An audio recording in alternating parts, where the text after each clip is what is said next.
All right, so while we're waiting for our sanitizer water to get pre-boiled and sulfited, I figured I'd take you in here and show you the rig and what we got to do. So I use a little baking tray. It seems to keep the cans really well. Once we sanitize them, we'll flip them upside down, and that's where they'll stay. PSI. You want a really low PSI. We're going to turn this down to about 1 PSI, and you want a really low PSI to not just explode the CO2 out, but just kind of slowly fill and push out. Of course, we got the seamer, and you'll see the operation of that. Power switch on the side. Can sits here. You push the can up. You do the right side first to actually close the seam, and then you round the seam with this one so you don't cut your lip. In a previous video I showed you I actually modified this. This is not stock.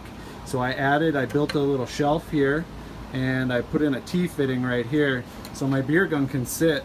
And what I'm going to do is actually use this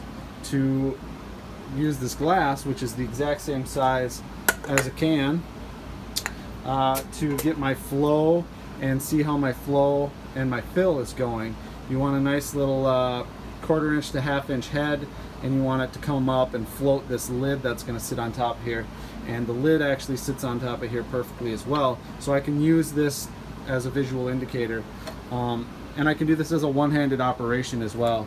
So I would purge the vessel, and then all I have to do with one hand here is just push it down, and it'll start filling. And when it's full, I can just lift up.